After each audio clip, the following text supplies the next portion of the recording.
This is Andi Purewal for Boxing Social in association with Betfred, and I'm joined by promoter Eddie Hearn here in Frisco, Texas. Eddie, firstly, how you doing? Doing good. Have you come from Vegas, or you didn't go home first, did you? I was in. No, I wasn't. Rob and Ryan were in Vegas. Oh, mate. Rob and Ryan. You're more senior than Ryan, surely. Or was that a sore point? That's up for your thinking there, Eddie. As in, no, Eddie, obviously, but I had the shows in London. I had MTK show on Friday, and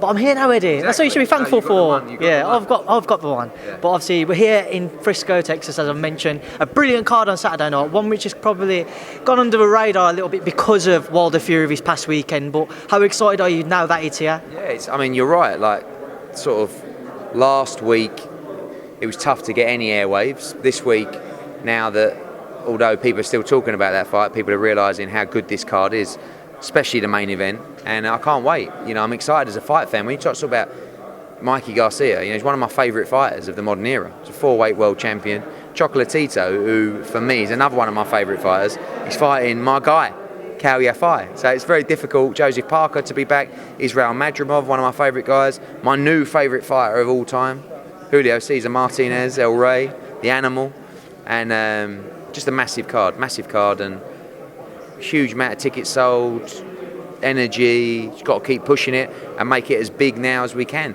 3 days to go. Let's obviously just work through the card from top to bottom. The headline fight between Mikey Garcia and Jesse Vargas is a brilliant fight because there's still obviously those question marks over whether Mikey can compete at 147, and obviously Jesse still has those ambitions to challenge for another world title himself. How do you expect that fight to kind of play out? I think it's a 50-50 fight. Like, I felt this was quite an obvious fight to make, to be honest with you.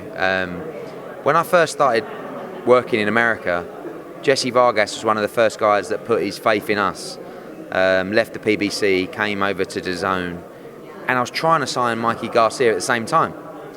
And I was trying to make that fight, to be honest with you. I felt it was like a natural fight. Two Mexicans, two guys around the same weight class, 4-weight world champion, 2-weight world champion. And I just kept working on it. And when I made the fight, everyone sort of said, great fight, but we fancy Mikey Garcia. As it's drawn closer, a lot of people in the sport particularly have been messaging me saying, fancy Jesse Vargas to do this, you know. He's so up for this fight. He's trained so hard. And there's a lot of question marks. There's no question marks about Jesse Vargas at 147. He's been a world champion. He's an elite fighter. All the question marks are about Mikey Garcia at 47. So when I signed him, I said, you know, I think 140 is your division. And he's like, yeah, but people are saying I can't deliver at 47 and I can't win a world title. I said, well, maybe they're right. No, they're not right. I want to show them. He's quite a stubborn guy. That's what makes him a great fighter. And I think it's a 50-50 fight. I really do. I think it's going to be an absolute war. I think Jesse Vargas is going to really go for it. I think Mikey Garcia is forever dangerous. And I just think it's a wonderful, wonderful fight. I mean, what is kind of a long-term plan with Mikey? Because off the top of my head, when he signed it was just for a one-fight deal. So for us, for another fight, of which we won. And for me, one of the best fights in boxing is Mikey Garcia against Manny Pacquiao. I mean, that's the fight I would love to make. You know, we know there's a couple of conversations going on about potential Manny fight in Saudi in June, July. And if Mikey was to win on Saturday, he would be a guy that would be in the running for that fight. And it's a brilliant fight. So see if he can get past Jesse Vargas. So just to move away from that headline fight into one beneath you now, obviously Cao Yafai and Roman Gonzalez. Again, another brilliant fight. Cao's been waiting for a big fight for a while now. It's been so frustrating, and he's been patient. And I've got to say, we've done a great job, not just with this fight, but you know, there's so many times where like we've had it in our hands. Supposed to be Estrada last year. It's going to be Chocolatito last year, and then we had the Estrada fight all done for Miami, end of January, and then he done his hand. I was like, oh, and then the WBA put another mandatory on us. He's just fought a mandatory. So we had to put an exemption in. Chocolatito stepped up and took the fight. And now, you know, I was laughing with Cao outside because I said, you know, this is a 50-50 fight. I said, you're just lucky that you were not fighting him 5 years ago, you know, because he's probably 80% of the fighter he was. But even if he was 50% of the fighter he was, this is still a really, really tough fight. And he looks like such a gentle old man. And he's an absolute animal, right? Who's got a work rate, who's tough as old boots. But this is Cao's moment. You know, this is the moment where he can go from being the longest standing world champion in Britain to a star. you know, and he should be thanking, people like Cal should be thanking people like Chocolatito because they gave popularity to the smaller weight classes. Chocolatito was the guy who broke through that scene with a Superfly series on HBO and become a star that allowed Estrada, that allowed Quadras, that allowed Ancajas, that allowed Yafai to earn hundreds of thousands of dollars in their fights. And, you know, 5 years ago, 10 years ago, if you got 50 grand to fight, to challenge, to defend your world title at flyweight or super flyweight, it was a miracle. Now this is a fight that's going to set Cal up for the rest of his life. And if he wins it, he's in an unbelievable position. If he wins it, what is the plan? Is it going to have to be unifications? Yeah, straight into Estrada. You know, when you win a fight like that at this stage in his career, you just got to keep going. You have to keep rolling the dice every fight. And the confidence, I think with Cal, we don't know. We know he's brilliant, right? Is he pound for pound good? These are the kind of fights where you can start saying, and the Estrada fight, Estrada's a top 10 pound for pound guy. You know, Chocolatito, maybe not now, but was. If you beat him and you beat Estrada, you become a top 10 pound for pound guy. And that's what Cal Yafai wants to achieve. Obviously, another fight down at those lower weights. Martinez versus Harris again. My favourite fighter. Julio Cesar Martinez is a fucking animal. An animal. And he's just that silent assassin, isn't he? A little smiley face, 4'10" or whatever he is, and he'll knock walls down. Jay Harris, I really, really rate. I watched him fight Paddy Barnes, and I thought, this kid can really fight. I like him. But again, sometimes you step up to a level. I've seen it when Gavin Reese boxed Adrian Broner. I've seen it when Brian Rose fought Demetrius Andrade, you know, and you're just watching it close up thinking, you can't win. And that could happen on Saturday. Or Jay Harris could go in there and he could just put on a great performance. I don't think he can win the fight. I have to be honest. I really like him. I love Lee Eaton, I love Gary Lockett, and I love all those boys. And they're all here. I think this kid, Martinez, is something incredibly special. And I really think he's going to be a superstar. I do. Obviously, you've got Joseph Parker on the card as well versus Shaundale Winters. A fight which many might not look forward to, but the bigger picture is that a win for him will set him up for a big year. I think it's a decent fight. I mean, Winters is coming off a couple of big wins. He's very dangerous. He can punch. Joseph should knock him out. But he's been out for not far off a year. So this is a fight to get him back into it. He's got a big year ahead of him. You know, he's ranked number 2 with the WBO. He's a very, very good fighter, and he's got a good team of people around him. I'm looking forward to seeing him back in the mix. Now, obviously, Murat Gassiev was going to be on this card. What was the situation there with him pulling out? I've got to speak to his lawyer, Leon Margulis. I mean, he's had a shoulder problem, which has ruled him out of 2 fights that we've had scheduled for him already. This fight, we got to 10 days away, and I was thinking, wow, Gassiev's actually going to fight. I'm excited to watch him. And then we got a phone call just saying, campaign gone great, they hadn't got the right sparring, and Abels and him have decided to pull out of the fight, not ready. I'm like, so I don't know what to tell you other than I don't know what the future holds for Murat Gassiev, you know. Got a contract with him, we'll reschedule that, but how many times? You know, I mean, when did he last fight?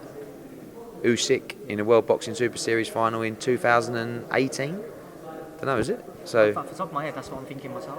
Well, Usyk boxed Bellew in November 2018. So in the summer of 2018, so it's nearly 2 years since he boxed last. So I don't know. Is there the possibility then, having heard that, you may kind of try and find the way to part ways and go down other avenues? I mean, I'd like to be part of his career in the heavyweight division. He's an unbelievable fighter, but I just, you know, sometimes the problem is when you're not close to a team like that, you don't know the full story. So we've got to get to the bottom of it and decide what we want to do. So because I know you've been around for quite a while today, Eddie, so I'm going to have to move on to other things. I know you're here all week. I'll catch you every day, Eddie. Don't worry about that. Yeah, I'm going to hound you. Obviously, we've mentioned, you know, Julio Cesar Martinez is here, part of Eddie Reynoso's team. I saw some stuff over social media this week. They're going to make an announcement with regards to Canelo. It's going to be either Billy Joe or Callum Smith. What is the latest you can provide with regards to an update? Not a lot, really. I mean, it changes most days. Someone's a favourite, someone's not. I think, not speaking out of turn, Golden Boy would like to take the one that costs the least amount of money. It's generally how it works. And Canelo and Eddie Reynoso would like the one that they would prefer. I don't know which way it's going to go. Both guys, Billy Joe's calling me and swearing at me every day, and Callum Smith's lawyer's calling me every 10 minutes, and I haven't got the answers to give them other than it's going to be one of you. and it has to be. The fight's 9 weeks on Saturday, so you really have to make a move, and I think it's almost certainly going to be announced this week. You mentioned, they have to take the lower offer if they want it. How low is this offer going to have to go for someone to actually be willing to accept it? No, I mean, Golden Boy know the money that both guys want. They're different, the numbers from both guys. Not going to go into it, but some teams are not prepared to move from there. Others might, but it's pretty much, we're at that point now where it's basically it. They're the numbers. Which one are you going to choose? Put us out of our misery. Just tell us. But I'm like almost certain that it comes from one of those guys, unless I'm missing something. But I can't imagine it's anyone else. A final thing on that, it's definitely Saunders or Smith next. We won't see a curveball. Listen, sometimes you can. I don't know what Golden Boy are up to behind the scenes. My link with the zone is, to a point where at least I kind of should know or hear if there was someone else under consideration. I think Murata was the guy who was originally going to get it, but obviously that's not happening now. So for me, it will be Billy or Callum.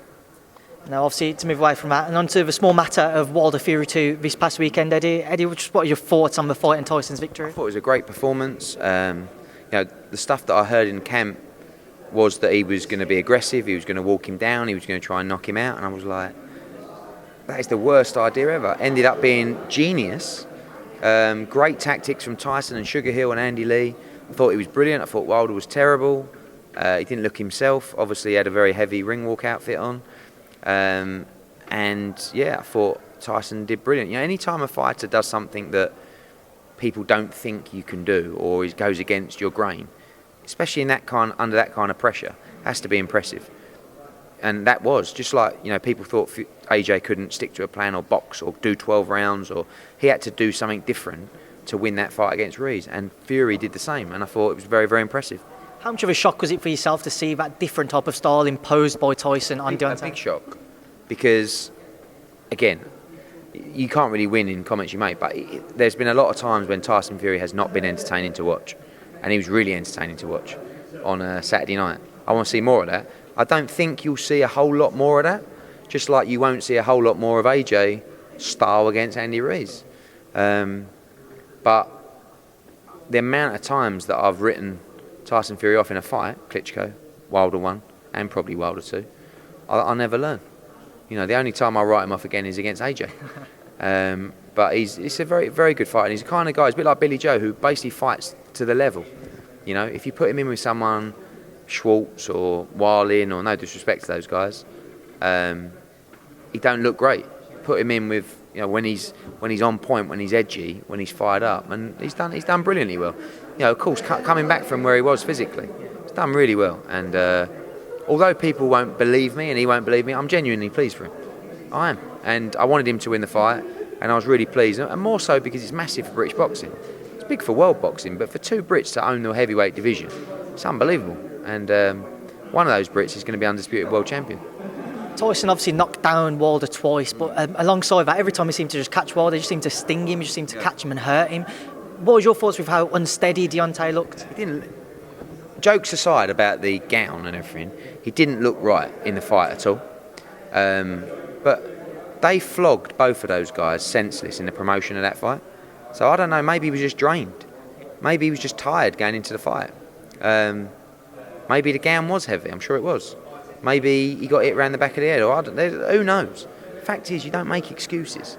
You just get on with it. AJ could have given you 40 excuses why he didn't win that fight against Andy Ruiz. He never gave one. Even now, he won't give you one. He went away, he worked hard, he came back, he won. You congratulate the opponent, say you were the better man. Respect. So to come back about the gown, it's going to haunt him for the rest of his career. 9 years ago, David Haye said that he had a bad toe against Vladimir Klitschko. There's still people stopping him in the street today going, Dave, how's your toe, mate? Do you know what I mean? So this one about the gown, have you seen the memes? I mean, it's never ending. So this is a long road back. And I hope Deontay Wilder shows the heart to come back, because he's good for the division. I don't like his comments about Mark Breland, because I think he should have been pulled out of the fight earlier. Didn't even want to be there. And he was hurt, and he's lucky he never got hurt in that fight, because he never got hit hard, clean, when he was out, So we'll see what he's made of. Wilder said he's going to exercise that rematch clause. Was you surprised to hear that? No, not really, because even if you don't want to, you need to do it to get step-aside money anyway. So, but I think he wants a rematch. Of course, any fighter that loses will want a chance to win his belts back. I just hope it happens sooner rather than later. Now, obviously, you wanted to make that fight between Joshua and Fury. Where exactly does the land lie with all of that now? Well, I've spoken at length to Bob Arum actually last night. I think everybody wants to make that fight next. And I think it will be explored. And it's not that there's no chance that fight happens next. We know we've got Kubrat Pulev, but Bob Arum also has Kubrat Pulev. So we're going to go ahead and get that deal done, signed. And then if over the next week or so there's an opportunity to do Fury AJ next, we will make that happen. More than likely, it'll happen after their rematch. But I hope the rematch happens in July. Dillian Whyte is mandatory for February of next year. We've got to push that fight as well. So really, if they're going to rematch, hurry up and do it. No one really wants to see it. Get the win again, Tyson. Do it a bit quicker this time. We'll do it in July. And then we'll fight in November, December, and the winner fights Dillian Whyte. What did you make of Max Kellerman's comments with regards to the rematch clause, saying that Tyson has to agree to it first and foremost as well? I don't believe that's true. It's not what I've heard, but I mean, I don't know. You can't have a rematch clause that someone's got to agree to. Do you know what I mean? It's like, I mean, ultimately, all the money goes in a pot. So the main problem with a rematch clause like that is the fight now is smaller than the one we've just seen, right? Because it was so one-sided. So Tyson will earn less for the rematch. I know because he's getting 60%, so it might be the same. But you know, Wilder will be making a lot less in a rematch than he made in the first fight. But I don't understand how you can have a rematch clause that the winner decides whether it happens or not, because then it ain't really a rematch clause, is it? So. I don't know, but what I'm being told by the people who signed the deal is if he exercises a rematch clause, the fight happens. I hope it don't. And they'll try and do the AJ fight. They will, and we'll be there to support them. We'll be ready to go. Final thing on it all. Having seen Tyson against Deontay, what's your thoughts with regards to how about with AJ would play? Does he put a bit more fear into you that Tyson could pose even more of a threat? No fear. We've always known how good he is, and I've always felt that AJ beats him. The great thing now is AJ's a slight underdog. I've looked at the betting in the fight, and it's like, you know, I like that. I like that a lot. And maybe that's right. Maybe he's the underdog in the fight. Different kind of fighter to Deontay Wilder. He ain't going to get in there and push AJ around, and he won't try and do that. You know, Fury knows how good AJ is, by the way. He knows he's a lot better than Deontay Wilder. But AJ believes he beats AJ. We believe we beat Tyson Fury. And I believe he stops him in a fight. And I think it's a very tough fight. I think Tyson's extremely clever. He's technically very good. He's a big lump. And it's going to be a tough fight for Anthony Joshua, but I believe he wins the fight.